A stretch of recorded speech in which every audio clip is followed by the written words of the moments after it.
오늘 장면은요, 우리에게 사실 충격적인 장면입니다. 어떻게 그럴 수가 있을까? 여러분, 한 중풍병자를 데리고 예수님께 온 무리가 있습니다. 그런데 어떻게 됐다고요? 예수님께 나아갈 수 없어요. 왜요? 사람들이 너무 많아서 도저히 그들이 아마도 뭔가 침상과 같은 것을 서로 매가지고 그렇게 지나가야 되는데 그 공간을 확보할 수 없으니까 어떻게 했습니까? 지붕에 올라가서 지붕을 뚫었대요. 뚫고 그 뚫어진 그 구멍 사이로 그 침상을 그렇게 달아 내렸다는 거예요. 그래서 이것을 우리가 그러한 믿음의 모습에 강조점을 두고 아주 열정 있는 그러한 믿음으로도 이 본문을 볼 수 있는데, 오늘은 거기에서 좀 더 한 걸음 더 나아가서 왜 주님께서 그 장면을 통해서 어떠한 과정으로 하나님의 은혜와 사랑을 나타내신지를 보려고 합니다.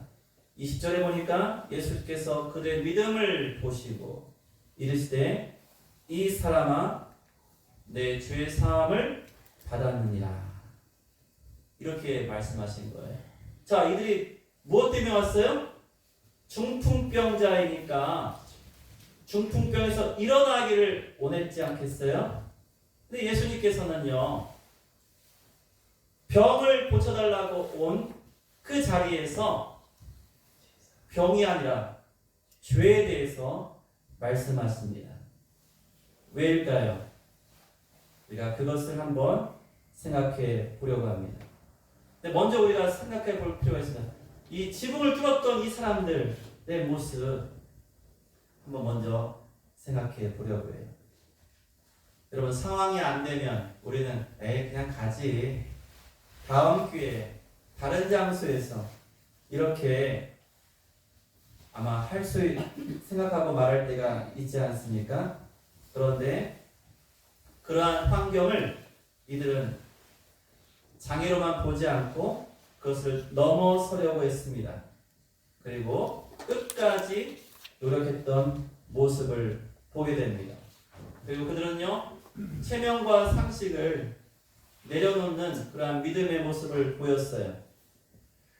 이 어떤 목사님은 이 전체 내용을 보면서요, 이렇게 말해요. 야, 그 집주인 대단하다. 아무리 집회가 있고 예수님 오셨어도 자기 집 지붕을 뚫는데 주인이 난리치지 않잖아요. 이렇게 해서 그 주인이 큰 은혜를 받았기 때문에 가능하다, 그런 말씀도 하시더라고요. 아니, 지붕을 뚫는 행위가 이게 여러분 가당키나 합니까? 상식적으로 이해가 됩니까?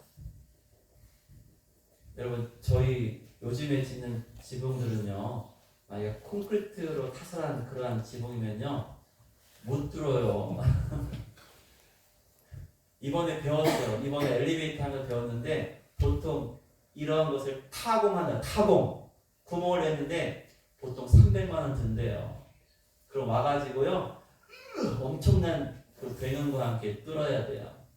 이 사람이 그냥 웬만한 도구로는 뚫을 수 없습니다. 그런데 그들은요, 모든 이러한 비난이나 사람들의 눈총을 뒤로한 채로 사람의 시선을 보지 않고 오직 예수님께 나아가고자 하는 그러한 열심으로 이렇게 행했다고 볼 수 있습니다. 사람들이 뭐라 할까? 이걸 생각하면요, 못해요. 할 수 없어요.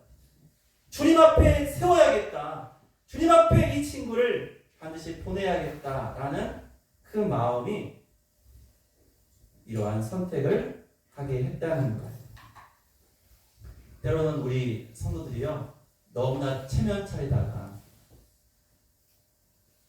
은혜 받을 기회를 놓치는 경우도 있는 것 같아요. 자기 체면을 내려놓고 주님 앞에 나아가는 것이 얼마나 귀한 줄 모르겠습니다.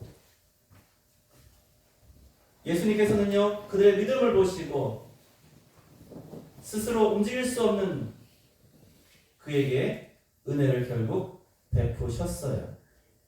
그런데 보세요. 이 중풍병자는 본래부터 혼자 올 수 없는 처지입니다. 여러분, 여러 병자들이 예수님께 나왔어요. 그들 대부분은 자기 스스로 나올 수 있는 자였어요. 그렇지만 이 중풍병자 같은 경우는 혼자서는 나올 수 없었어요.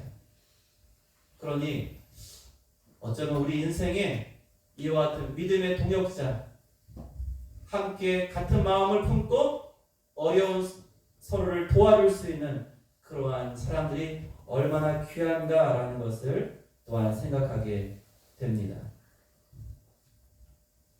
만약에 지붕까지 뚫고 내렸는데 예수님이 은혜를 베푸시지 않거나 또는 병을 고쳐주지 않으시면 어떻게 되겠어요? 여러분, 그러한 걱정을 계산하면 여러분 이 일을 할 수 없었을 거예요. 다시 한번 말씀드리지만 그들은 이 중풍병자인 친구를 예수님 앞에 데려가기만 하면 된다라는 그런 믿음, 그리고 결과는 온전히 누구께 맡기는 거예요? 예수님께, 우리 주님께 맡기는 것이 바로 이들을 통해서 우리가 배울 수 있는 믿음의 모습입니다. 그런데요, 예수님이 그렇게 지붕까지 뚫고 내려온 이 중풍병자를 보고 바로 고쳐주시면 얼마나 멋져요. 사람들의 기대에 맞잖아요. 그런데 예수님은요,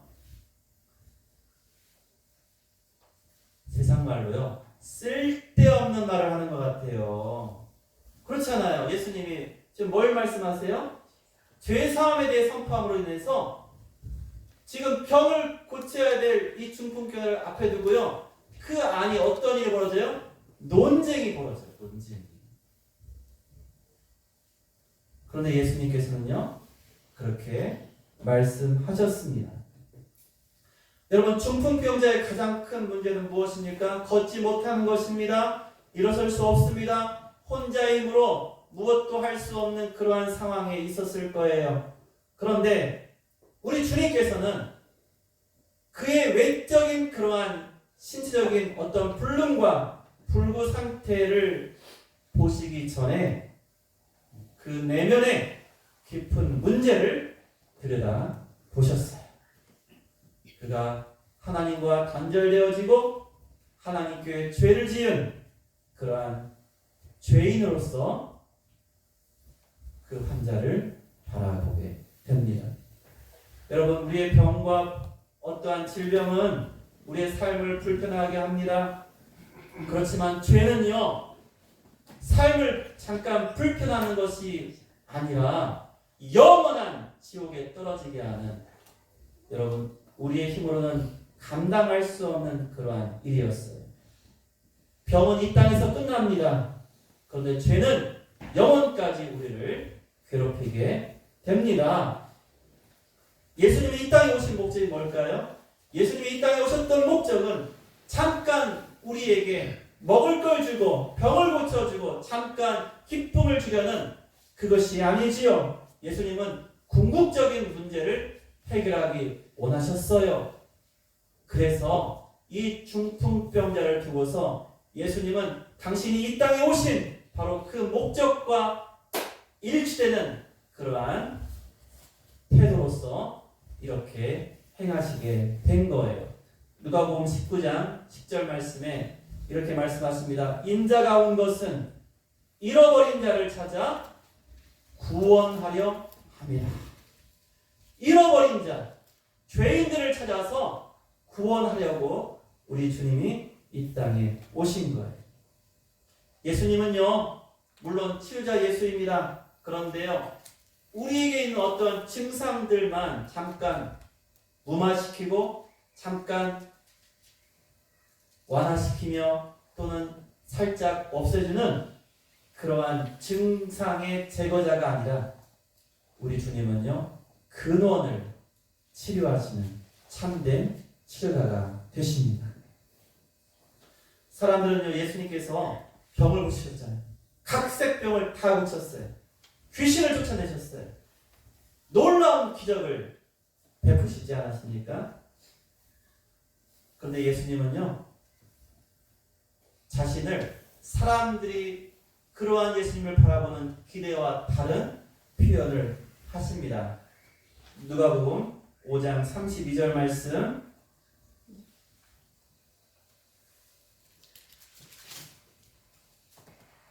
나는 의인을 부르러 온 것이 아니요 죄인을 불러 회개시키러 왔노라.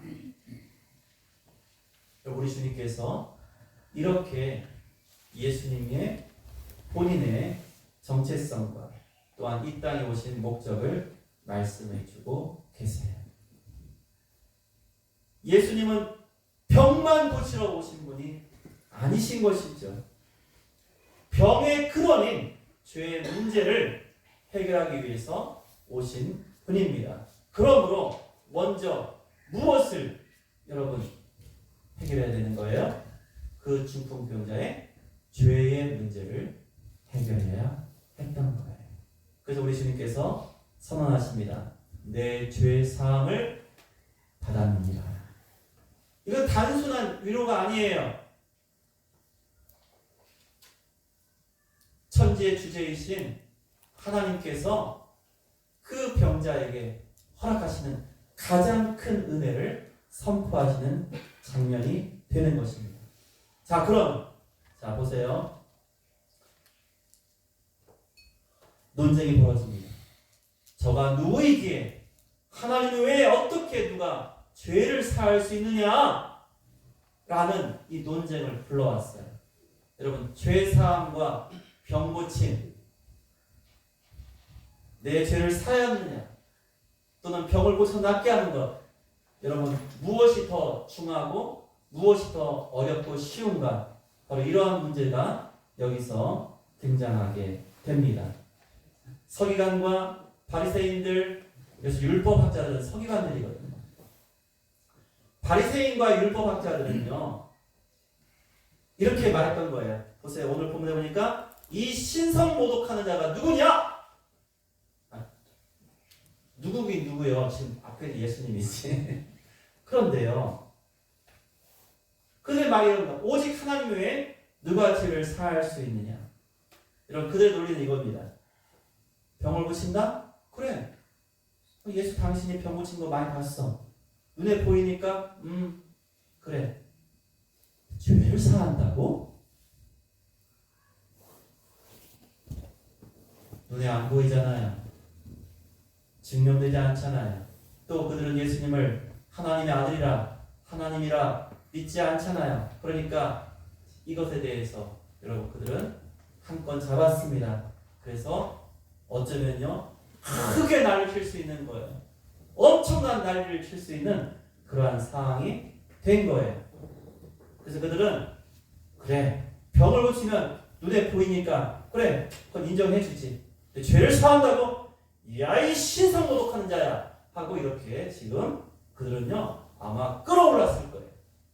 그런데 예수님께서 그들의 이러한 생각과 계산을 뒤집어 버리십니다. 23절 우리 같이 다시 한번 읽어볼까요? 시작. 내 죄 사함을 받았느라 하는 말과 일어나 걸어가라 하는 말 중에 어느 것이 쉽겠느냐?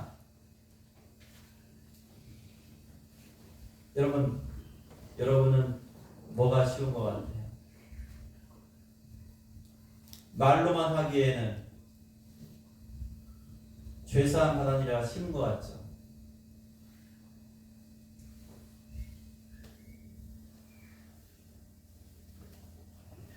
그런데요, 예수님에게 있어서는요, 사실 정반대입니다.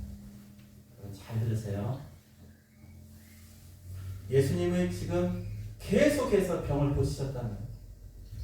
예수님 말 한마디면 누구나 보는 그 자리에서요, 그 중풍병자 일어나 걷습니다. 너무나 쉬운 일이에요.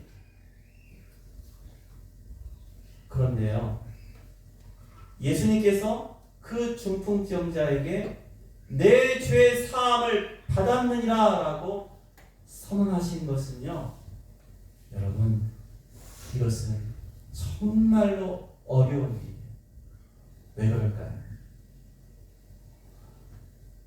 예수님께서 그 중풍병자에게 내 죄 사함을 받았느니라 라는 이 말씀을 이루시려면 예수님이 십자가를 지셔요.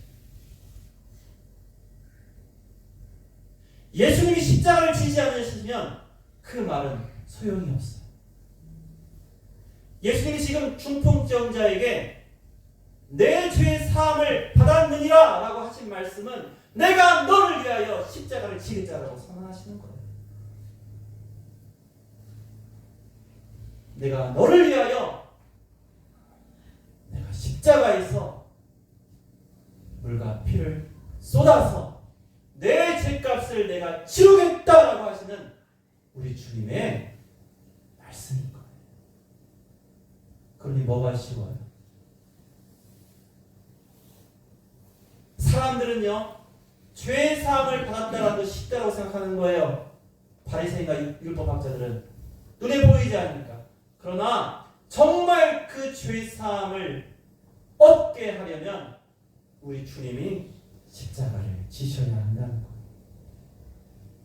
그리고 그에게 그와 같이 죄 사함을 선언하실 때 우리 주님은 내가 너를 위해 십자가를 지겠노라 그렇게 말씀하신 것입니다.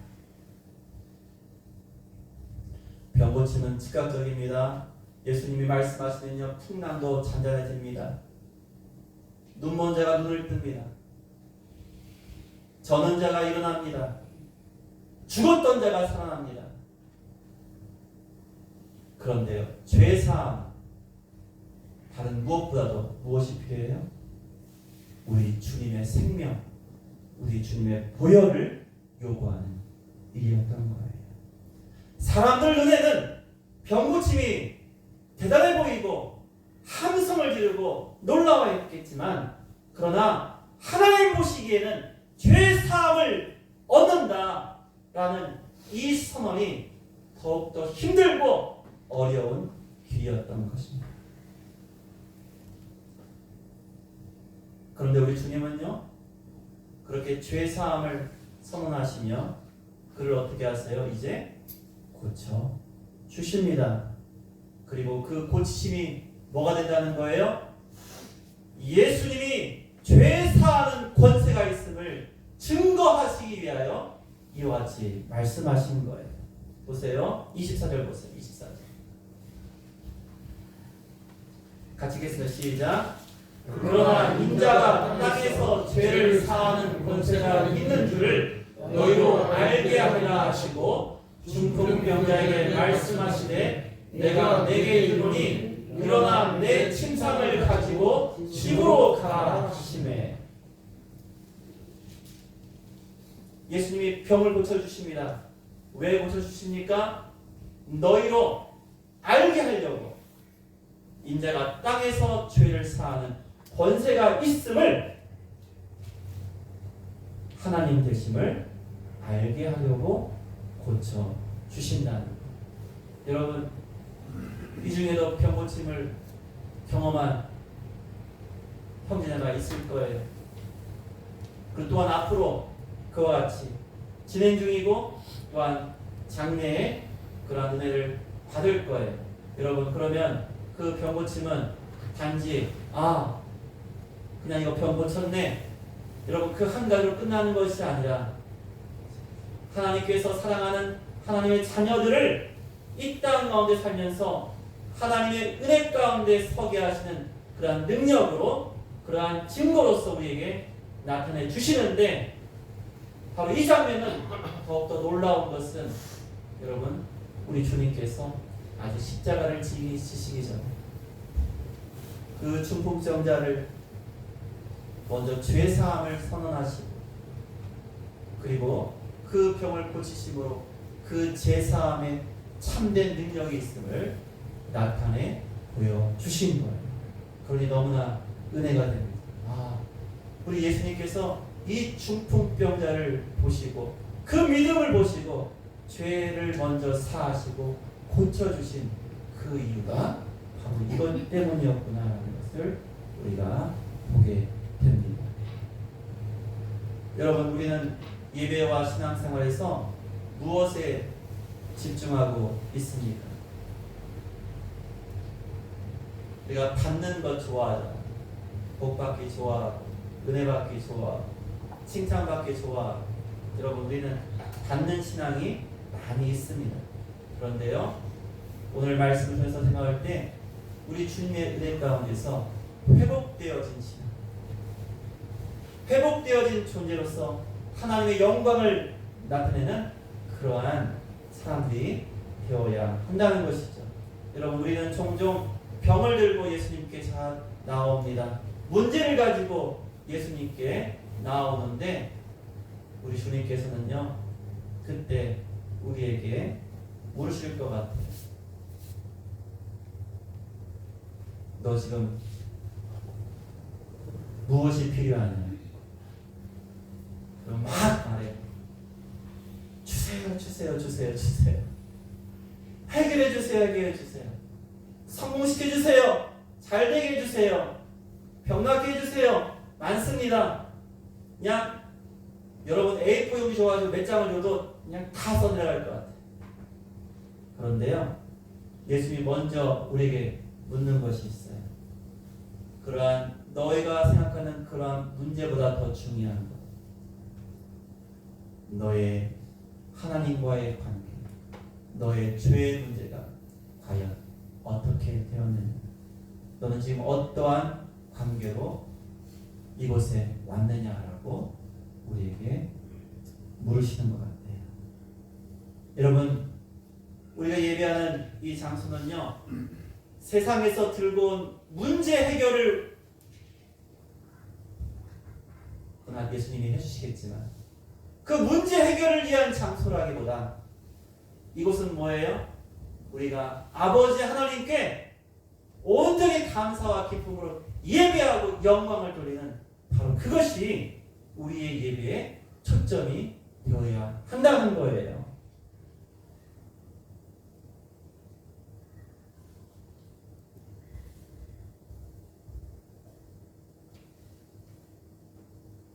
이 26절을 보세요. 이 사람들이 태도가 달라졌습니다. 모든 사람이 놀라 하나님께 영광을 돌리게 되었다. 여러분, 단지 병을 낫는 그러한 기적이 목적이었다면 사람들은 뭐에 관심이 있어요? 와, 예수가 병을 고치네. 야, 우리 빨리 가서 데려와야겠다. 이러한 마음이었겠죠. 또 그 고침받은 사람에게 어휴, 축하해, 잘 됐어. 아마 이러한 일들이 중심이 될지 몰라요. 그런데 이 사건을 통해서 사람들이 알게 된 것은 바로 그가 죄 사함을 받고 온전케 된 이 모든 것이 하나님의 은혜다. 그래서 그들은 하나님의 영광을 찬양하게 되는 거예요. 그러니까 우리가 모여서 예배하고 뭐 할 때 여러분 세상에 잘 되고 문제 해결되고 나의 병이 낫고 나의 어떤 어려움이 은혜 가운데 잘 해결되었습니까? 그러면 우리는 뭐 해야 됩니까? 하나님께 감사하고 하나님께 영광을 돌리는 것입니다. 예수님께 나온 우리 모두입니다. 우리도 지금 예수님께 나왔어요. 이곳에 나와서 무엇을 받았는가? 이것이 우리의 주된 관심이 되어서는 안 됩니다. 우리가 온전히 우리가 누구에게 예배하는가? 하나님이 누구신가? 나는 지금 무엇을 내 마음 중심에 가지고 살아가고 있는가? 라는 것을 우리가 다시 한번 진단해보고 주님의 평가에 합격해봤으면 좋겠어요. 병이 나는 것보다 하나님과의 관계가 회복되는 것, 여러분, 이것이 중요합니다. 문제가, 세상의 어려움이 해결되는 것보다 죄가 다루어지고 해결되어지고 회개하는 것, 이것이 중요합니다. 죄인에서 이제 하나님의 자녀가 되는 것, 존재가 바뀌어지는 것, 종의 노예, 죄의 종에서 이제 하나님의 자녀로 우리의 신분이 바뀌어지는 것, 바로 이것이 우리에게 중요합니다. 그래서 오늘 이 시간도 우리 주님께서 먼저 우리의 이 예배를 받으시면서 이렇게 말씀하실 거예요. 내가 너희를 위하여 내 몸을 깨뜨리고 내 보혈을 흘렸노라. 그리고 너희가 이제 죄 사함을 받았다. 우리 주님이 그와 같이 우리에게 알게 하십니다. 그리고 이제 그러한 하나님의 자녀로서 우리의 삶의 방향과 우리가 나아가는, 살아가는 태도가 이제 바뀌어야 합니다. 어떻게 바뀔까요? 여러분이 바로 이 중풍병자와 같이 이 중풍병자를 고치심으로 예수님이 이 땅에서 죄를 사하는 권세가 있음을 나타내신 것처럼 바로 우리의 삶을 통해서 우리 주님 살아계시고 우리 예수님이 지금도 우리를 다스리시며 우리를 인도하시는 참 하나님이심을 여러분의 삶이 증거한다는 것입니다. 얼마나 감사합니다. 내 삶을 들어서 우리의 삶을 통해서 우리 주님께서 일하신다는 거예요. 바로 여러분을 통해서 이 땅 가운데 아직 주님을 모르는 자들에게 하나님의 영광을 돌리게 하시려고 우리를 사용하시고 인도하신다는 것을 우리가 기억할 때 우리가 감사할 수밖에 없는 것입니다. 그래서 우리가 이제 마무리하겠습니다. 여러분, 기적보다 더 중요한 게 구원입니다. 어떠한 변화보다 중요한 것이 우리 주님의 용서와 그 사랑입니다. 그리고 우리 모두가 온전히 그 예수님께 우리 자신을 내어드리고 맡겨드리면 우리 주님께서 말씀하십니다. 오늘 이 시간 무엇을 원하느냐? 우리 주님이 이미 다 이루어 주셨습니다. 여러분, 그 이루어 주신 것을 누리시고 나누시고 전하시는 복된 인생들 다 되시기를 축원드립니다. 기도하겠습니다.